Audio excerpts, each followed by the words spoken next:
I wasted years of progress bulking and cutting completely wrong, and you will too if you're following mainstream fitness advice. My name is Rio and I'm the founder of Polarity Fitness, where we help busy men in their 30s and 40s transform their bodies with minimal time commitment. In this video, I'm going to tell you when to bulk, when to cut, and how to do both for maximum results in minimal time.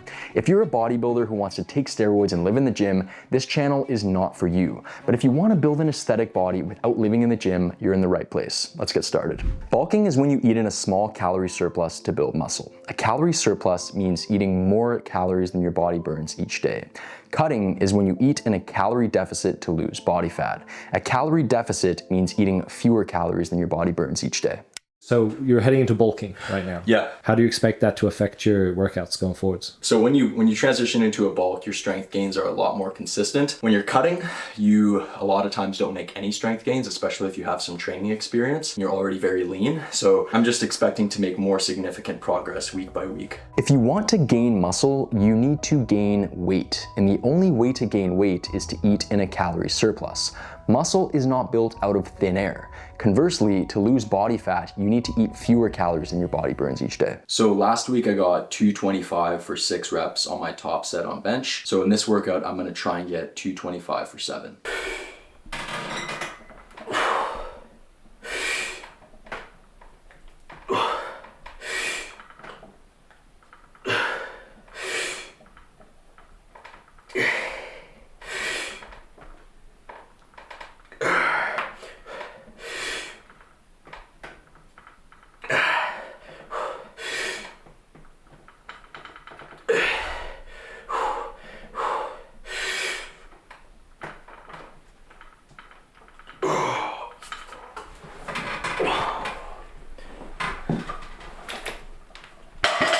Shit. Fuck. You don't usually want to push your sets to actual failure like that. You want to leave 0 reps in reserve. So there's a big difference between actually failing the set and leaving 0 reps in reserve. The issue with failing like that is that it's very hard to progress from that. It digs a deeper hole into your recovery. And so you want to leave 0 reps in reserve, but you don't want to actually fail. But sometimes it still happens, especially when you're really trying to shoot for a personal record, you're trying to add a rep. Sometimes you're not going to get it. Even me, I have quite a bit of training experience and I still misjudge my sets sometimes and what I can actually squeeze out. So the big idea with bulking and cutting is that when you bulk, you're trying to change your body's natural set point for how much muscle it can carry.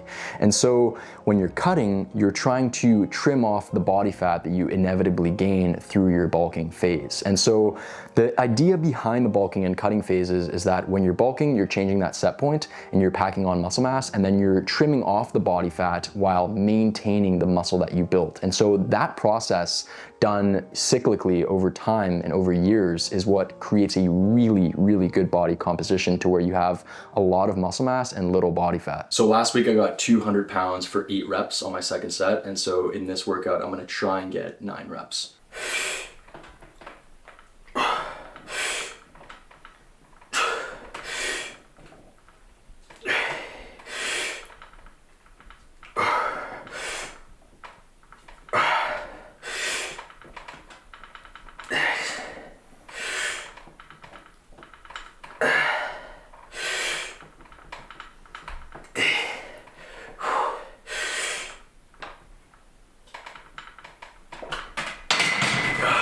So that's a 1 rep personal record. So I got 8 last work, I got 9 this workout. So when I got into fitness, a lot of the people I was following at the time told me that I was gonna look my best when I was lean. And so my focus for the first few years of my training journey was to cut, and it was to get shredded. But I didn't look good, and I was confused. I was like, wait, these people are telling me I'm gonna look my best when I'm lean.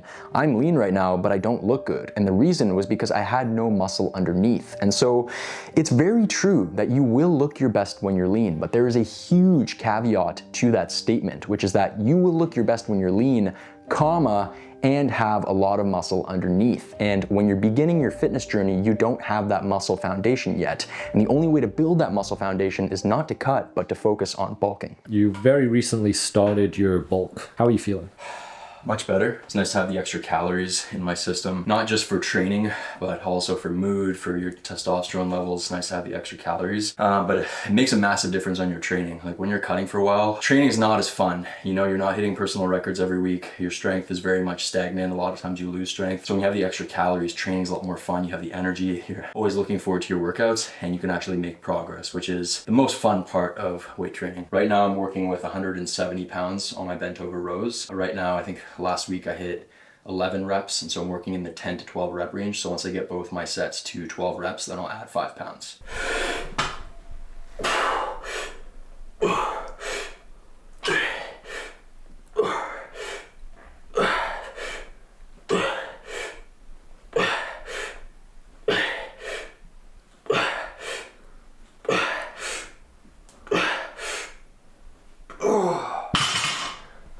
So I got 12 reps there. Hopefully I get 12 on my next set, and then maybe next week I'll go up to 175. So the basic rule is very simple. If you're fat, cut. If you're skinny, bulk. But here's the rule of thumb that I give to many of my clients that they found very, very helpful. And that rule is if you have less than 2 years of training experience and you're not overweight, you need to focus on lean bulking, because when you're still in the early stages of training, laying down a solid muscle foundation is absolutely crucial, and it's going to set you up for success down the road when it comes to looking aesthetic. And after 2 years of proper training experience, you can start to follow a cyclical process of bulking and cutting each year, where you spend 6 to 8 months of the year bulking and putting on muscle, and then you can shift gears for the remainder of the year to focus on staying lean.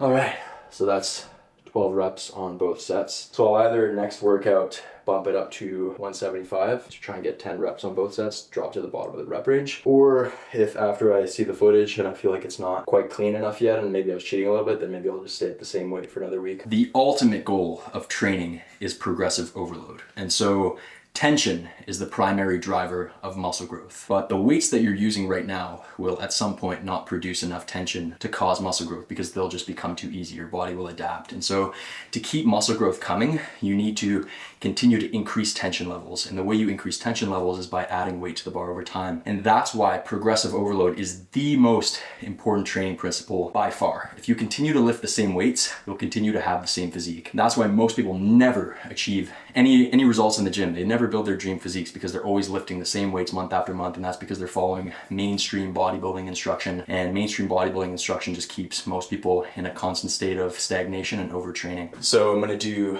2 sets of incline bench. First set, I'm doing 180 pounds. I'm gonna try and get 7 reps. So last week I got 180 for 6.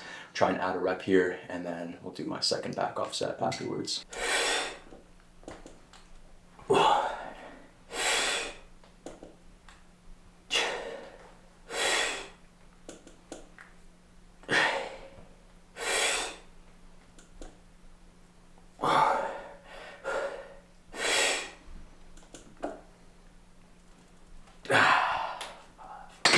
So I got 5 there. And so what I said earlier about not wanting to fail your sets doesn't just apply to your ability to make progress in the next workout, but it also affects the progress you can make in the workout that you're doing. And so if you try and push out a rep and you fail, you're not gonna perform at your best on the following exercises of the workout. So when you're skinny fat is the only time when choosing to bulk or cut is a little bit more tricky, and it's not as straightforward. And so a lot of people will tell you that you wanna focus on cutting, but some people also say you wanna focus on bulking. And it's very confusing, because on the one hand, you have a small layer of body fat that's really stubborn and just doesn't wanna disappear. But on the other hand, you're actually quite skinny and you don't have any muscle mass. And so going back to the beginning of my fitness journey, I was skinny fat and I made the wrong decision. I choose to focus on cutting rather than bulking and putting on muscle mass. And that created a ton of problems for me. And what happened for me was that, I was in that skinny fat position. I had a small layer of fat. Deep down, I kind of knew like I should probably focus on bulking, but I told myself I'm gonna lose 5 pounds. Then I'll transition to a bulk. And so I lost the 5 pounds. That fat was still there. And so I was like, what the fuck? And then I was like, okay, 5 more pounds, and then I'll transition into a bulk. By then I'll be good, right? So I lost another 5 pounds and that layer of fat was still there. And so I did this over and over and over again until before you knew it, I was literally 113 pounds and borderline anorexic. And the funniest part was that layer of fat was still there. And that's when I realized that all along I was trying to solve the wrong fucking problem. The problem wasn't that tiny layer of body fat that I had. The problem was that I had no muscle mass. And so that's the reality of being skinny fat. You can cut as much as you want, you can lose as much weight as you want, but until you build a solid muscle foundation, any small bit of fat you have is going to appear significant, but not because you have a lot of fat, but because you have no fucking muscle underneath. And if you had more muscle, that fat would be more evenly dispersed across your body and it would not even be noticeable. So I am actually bumping up the weight on this second set. So last workout I got 165 for 10 reps. And so for my second set, I work in the 8 to 10 rep range. And when I hit the 10 reps, top end of the rep range, I then add 5 pounds. So that's what I did the previous week. And so I'm going up to 170. I'm gonna try and get 8 reps.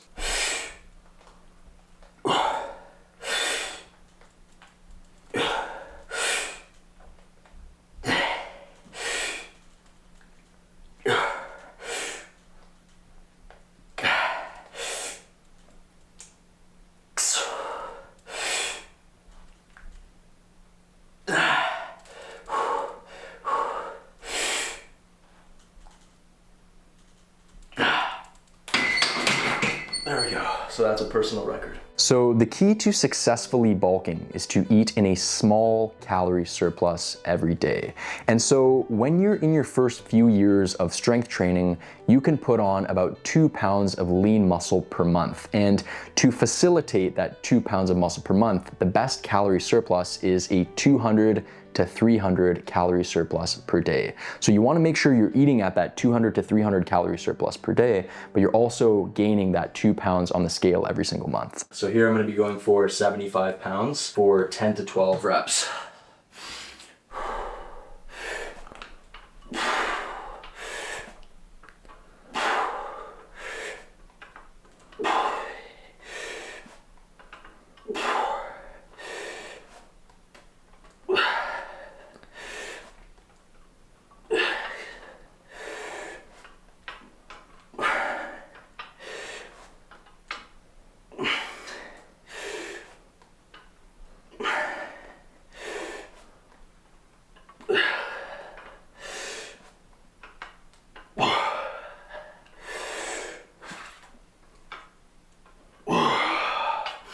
So a tip for most bicep curls is that when you're doing the curl, you want to keep your wrists cock-backed. You want to keep them cocked back, because if you keep the wrists upright like this and straight, you use a lot more forearm, and by turning the wrists back a little bit, you use a lot more bicep. Puts way more stress on your arms. If you're a busy guy in your 30s and 40s and you're looking for a system to help you pack on muscle mass with minimal gym time, pick up the free Minimalist Muscle Building Masterclass. The link is in my description.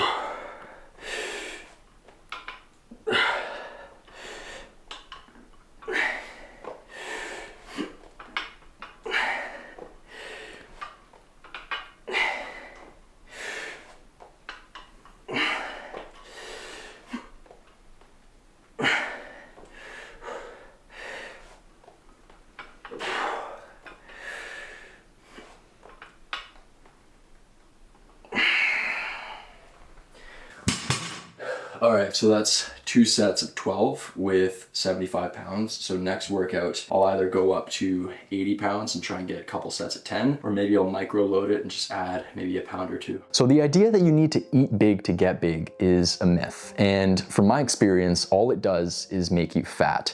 And so the key to successful bulking and putting on a lot of muscle mass while minimizing fat gain is to have longevity with your bulks. You need to be able to stick with your bulks for at least 6 months of the year. And a big issue that I see with a lot of guys is that they bulk too quickly, and then they have to transition back into a cut before they've gained any significant muscle mass. And they're always spinning their wheels. They're bulking for a few months and then they're like, oh fuck, I'm fat. And they transition back into a cut and they never stick with the bulk long enough to actually gain any significant muscle.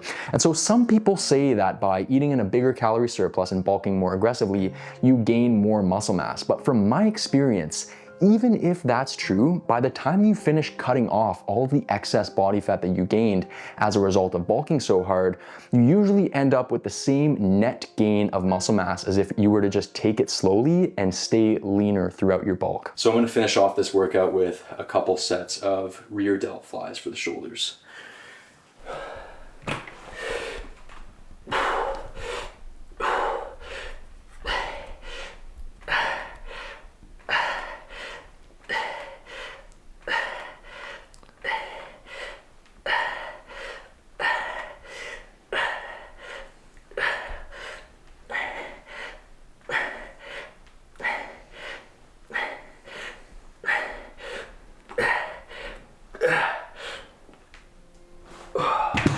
To summarize, the reason why you want to focus on bulking, especially in your early training years, is because before you have a solid muscle foundation, you're not going to look good lean. And so the general rule of thumb is if you have less than 2 years of training experience and you're not overweight, you need to focus on lean bulking, because laying down a solid muscle foundation in those early years when you're primed to make really fast gains and you don't have any muscle mass yet is super important.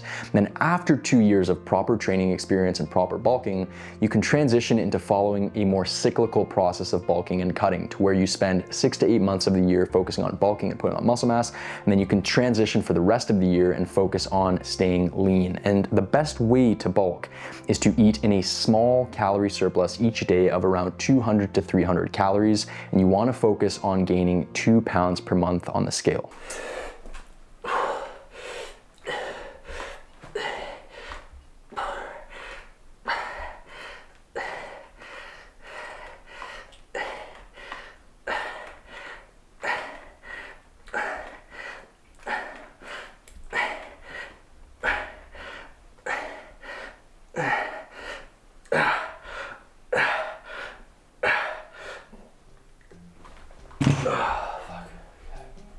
That's a wrap. A small fuck is to eat more fuck, right? You're trying to open. Yeah, well that too. Bulking and gutting? Gutting.